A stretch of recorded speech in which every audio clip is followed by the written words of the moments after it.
नमस्कार दोस्तों, कैसे हैं आप लोग? आज मैं डिस्कशन करने वाला हूँ एक न्यू आईपीओ के बारे में। ऑब्वियसली ये आईपीओ जो है वो छोटा-सा एक आईपीओ है, मतलब छोटा-सा एक कंपनी है। तो इसीलिए इस कंपनी के आईपीओ जो आ रहा है वो एसएमई आईपीओ है। तो इसके ऊपर मैं चर्चा करूँगा क्योंकि मुझे बहुत दिनों से कमेंट्स किया जा रहा था कि सर आईपीओ के ऊपर चर्चा करिएगा क्योंकि ये लॉजिस्टिक कंपनी है। तो लॉजिस्टिक कंपनी जितने सारे कंपनी है, उनमें से सबसे बड़ी कंपनी है आप सब जानते हैं कॉनकोर। कॉनकोर मतलब कंटेनर कॉर्पोरेशन लिमिटेड। तो उसके बाद एजीएस लॉजिस्टिक है और भी बहुत सारे लॉजिस्टिक कंपनी है। तो उसी जगह पे ये भी एक कंपनी है जिसका लॉजिस्टिक बिजनेस है। तो लॉजिस्टिक का बिजनेस आप सभी जानते हैं। सबसे बड़ी बात इस कंपनी का बिजनेस इंडस्ट्रीज देख लीजिए। देखिए trusted by the industries leaders world wide.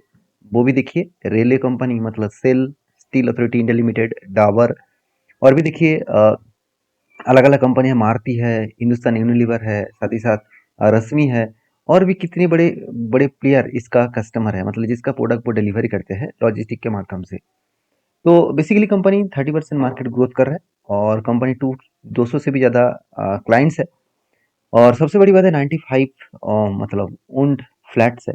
तो कंपनी खुद के बिजनेस खुद ने खुद के जो लॉजिस्टिक बिजनेस बना के रखा है, तो वो धीरे धीरे करके ग्रोथ कर रहा है। तो एक छोटा सा कंपनी है, इस कंपनी के ऊपर मैं इसलिए चर्चा कर रहा हूँ क्योंकि कंपनी का परफॉर्मेंस मुझे अच्छा लगा। क्यों अच्छा लगा अभी आपको पता चलेगा।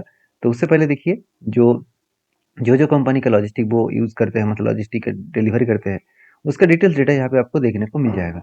तो मैं ज़्यादा वेबसाइट में ज़्यादा डिटेल्स मुझे तो नहीं मिला। मैं आपको कंपनी के डिटेल्स पॉइंट ऑफ बेसिस में बात करूंगा। तो सबसे पहले देखिए कंपनी का नाम क्या है। कंपनी का नाम आप देख सकते हैं जॉयस लॉजिस्टिक लिमिटेड। तो जॉयस लॉजिस्टिक लिमिटेड जो बेसिकली 2011 में स्टार्ट हुआ, तो अराउंड आप बोल सकते हैं 13-14 साल हो चुके हैं कंपनी का बिजनेस। तो ये कंपनी एक लॉजिस्टिक सॉल्यूशंस प्रोवाइडर है और ये कंपनी बेसिकली आप देखेंगे तो सर्विस ऑफर के हिसाब से कंपनी आप देखेंगे तो inland and cross border cargo momentum के ऊपर काम करते हैं। साथ ही साथ कंपनी पोर्ट्स हैंडलिंग भी करते हैं, साथ ही साथ कंपनी सप्लाई चेन के ऊपर भी काम कर रहा है।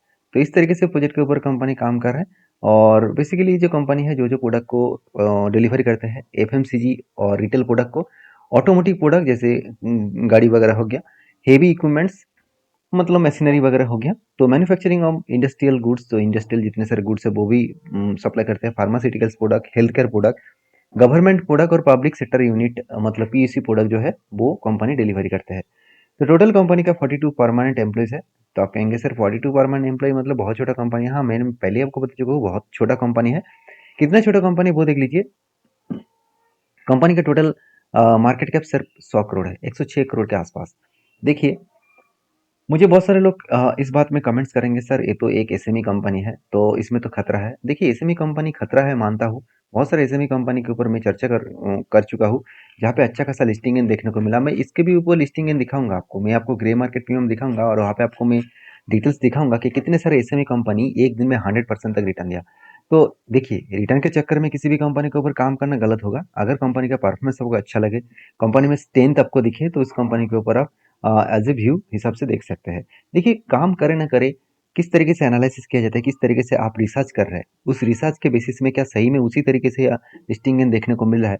तो ये रिसर्च अगर आपने कर लिया, अगर इस तरीके से आपने माइंडसेट कर लिया कि मैंने जो रिसर्च किया उसी रिसर्च के बेसिस में लिस्टिंग इन हो रहा है, तो सोचिएगा आप किसी भी आईपीएस के ऊपर अच्छी तरीके से उसका डेटा कलेक्ट करके उसके ऊपर काम कर सकते हैं।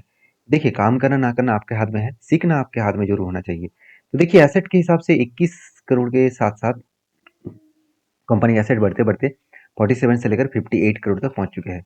मतलब कंपनी का एसेट अच्छा खासा ग्रोथ हुआ हर साल और कंपनी का टोटल इनकम 60 करोड़ से लेकर 88 करोड़ बने, अभी 112 करोड़ बने। इसका मतलब कंपनी का सेल्स ग्रोथ 27% से ग्रोथ हुआ। सबसे मुझे बेस्ट पॉइंट लगा कंपनी का प्रॉफिट ग्रोथ 128% से ग्रोथ हुआ। जो कंपनी का प्रॉफिट सिर्फ 1 करोड़ था 2023 में, उसके बाद 3 करोड़ बने, अभी 7.5 करोड़ के आसपास, 7.20 करोड़ के आसपास कंपनी का प्रॉफिट बने। तो ओवरऑल कंपनी का प्रॉफिट अच्छा खासा बना, इसलिए ईबिट जो मतलब ईबिटा मार्जिन है वो भी अच्छा खासा ग्रोथ हुआ। 4 से लेकर 16 बने, मतलब ऑलमोस्ट 5 गुना के आसपास बने। अभी सबसे बड़ी बात है क्या, कंपनी के टोटल बोरिंग्स है, टोटल जो खर्चा है, आप टोटल बोरिंग्स को देखेंगे तो 12 से लेकर 27 बने, 27 से लेकर अभी भी 27 से, मतलब कंपनी का कर्जा पहले साल जितना था आज भी उतना है। तो कर्जा तो है, कितना कर्जा है, 1.61 परसेंटेज के आसपास डेप्थ ऑफ इक्विटी है, मतलब यहाँ पे कर्जा बहुत ज़्यादा है। तो कर्जा बहुत ज़्यादा मतलब कंपनी का अच्छा खासा कर्जा यहाँ पे देखने को मिला, जिस कर्जे के बेसिस में कंपनी अच्छा खासा कंपनी यहाँ पे परफॉर्मेंस कर सकता था। जैसे देखिए कंपनी का आरओई रिटर्न ऑफ इक्विटी 56.77 है, आरओसी जो 27.23 है। इसका मतलब आरओसी एंड आरओई दोनों ही कंपनी का अच्छा खासा यहाँ पे ग्रोथ देखने को मिला। और सबसे बड़ी बात है कंपनी का पेड मार्जिन 6.43 है, मतलब कंपनी का अच्छा खासा पेड मार्जिन भी देखने को मिला। तो आरओसी आरओई अच्छा है, कंपनी का डेप्थ थोड़ा सा ज़्यादा है, मगर कंपनी का अर्निंग पर शेयर अच्छा देखने को मिला और पी रेशियो एकदम सस्ता है। तो इसको मैं कंपेयर करके हमेशा देखता हूँ कि एक्चुअली इस फील्ड में जितने सारे कंपनीज है, क्या सही में इसका अर्निंग पर शेयर उससे ज़्यादा है, क्या उसका पी रेशियो कम है? चलो वो भी मैं आपके साथ शेयर कर लेता हूँ। अगर मैं इस कंपनी के बाकी कंपनी से बात करूँ, जैसे एस जी लॉजिस्टिक है, एबीजी लॉजिस्टिक है, साथ ही साथ आप देख सकते हैं रेटिको लॉजिस्टिक है, तो सारे कंपनी का अर्निंग पर शेयर देखूँ तो जोस मतलब आप देख सकते हैं जोसिस जो लॉजिस्टिक कंपनी है, तो ये जो कंपनी का अर्निंग पर शेयर है बहुत कम है, बहुत कम, बाकी कंपनी से बहुत कम है। और वैल्यूएशन के बारे में बात करूँ तो वैल्यूएशन सस्ता देखने को मिला, क्योंकि बाकी कंपनी का वैल्यूएशन थोड़ा सा ज़्यादा है। तो कोई बात नहीं, बाकी तो सब कुछ ठीक-ठाक ही देखने को मिला। अब इस आईपीओ क्यों लेके आ रहा है, उसके बारे में भी चर्चा करूँ तो कंपनी का आईपीओ ले आने का मेन मकसद है, आप देखेंगे कंपनी फंडिंग उठाना चाह रहा है। आप देख सकते हैं funding funding the expenditure toward purchase of side wall tellers जो है, मतलब कंपनी फंडिंग उठाना चाह रहा है 88 करोड़ के आसपास।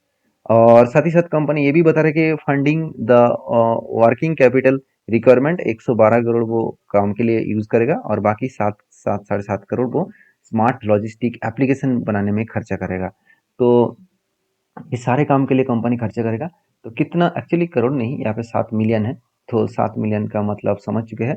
तो टोटल ओवरऑल कंपनी मार्केट से कितना उठाने वाले हैं, तो ओवरऑल बात करूँ तो कंपनी टोटल मार्केट में लेकर आ रहा है 28 करोड़। तो 28 करोड़ में कंपनी पूरा के पूरा आप देखेंगे तो 1.46 करोड़ जो मतलब देखा जाए तो रिजर्व फॉर मार्केट और नेट ऑफर फॉर पब्लिक, तो टोटल 27 करोड़ पब्लिक को ऑफर किया जा रहा है। तो बेसिकली इस कंपनी का जो आईपीओ का टोटल प्राइस बन रखा गया है 116 से लेकर 112, तो 10 पर क्वांटिटी के हिसाब से 1000 शेयर आपको यहाँ पे दिया जा रहा है। तो एक लॉट में करीबन करीबन इतना पैसा आपको यहाँ पे इन्वेस्ट करना होगा। और देखिए इस आईपीओ का ओपनिंग डेट है 27 तारीख और क्लोजिंग डेट है 29 तारीख। और सबसे बड़ी बात है इस कंपनी के जो टेंटेटिव लिस्टिंग डेट है वो 3 तारीख के आसपास है। तो ओवरऑल कंपनी के सारे पॉइंट्स मैंने आपके सामने रखा। और अभी मेन मुद्दे पे चले जाते हैं कि आईपीओ का लिस्टिंग एंड क्या है। देखिए लिस्टिंग एंड के हिसाब से बात करूँ, सॉरी ग्रे मार्केट प्रीमियम के बारे में बात करूँ, तो अभी तक कोई ग्रे मार्केट प्रीमियम देखने को नहीं मिला। तो जब अपडेट आएगा तो मैं आपके साथ शेयर करूंगा। उससे पहले एक चीज मैं आपको दिखाना चाहूंगा, टोटली जितने गे मार्केट प्रीमियम था, पहले जितने सारे कंपनीज के गे मार्केट प्रीमियम था, अगर वो देखेंगे तो आप यहाँ पे चौंक जाओगे।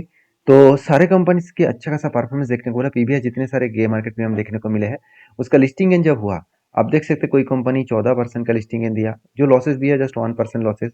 यहाँ पे एक कंपनी बड़ा सा झटका दिया था, 20% का लॉसेस दिया था। और उसके बाद देखिए यहाँ पे 100 मतलब 3% का लिस्टिंग गेन देखने को मिला। और यहाँ पे देखिए 50% का लिस्टिंग गेन देखने को मिला एलजी इलेक्ट्रिक।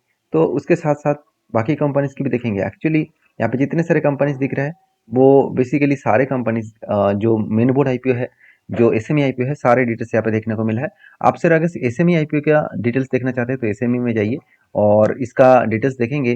तो देखिए कोई कंपनी 6% दिया, कोई कंपनी 14%, और कोई कंपनी आपको 20% तक लिस्टिंग गेन देखने को मिला, कोई कंपनी तो 90% तक। आप देख सकते हैं इन्फिनिटी इन्फो बीएससी लिमिटेड जो 90% तक लिस्टिंग गेन दिया। उसके बाद एक यहाँ पे भी देखिए सनस्काई लॉजिस्टिक जो 10% का लिस्टिंग गेन देखने को मिला। इस तरीके से बहुत सारे कंपनीज का लिस्टिंग गेन अच्छा था, कुछ कंपनीज का लिस्टिंग गेन खराब भी हुआ।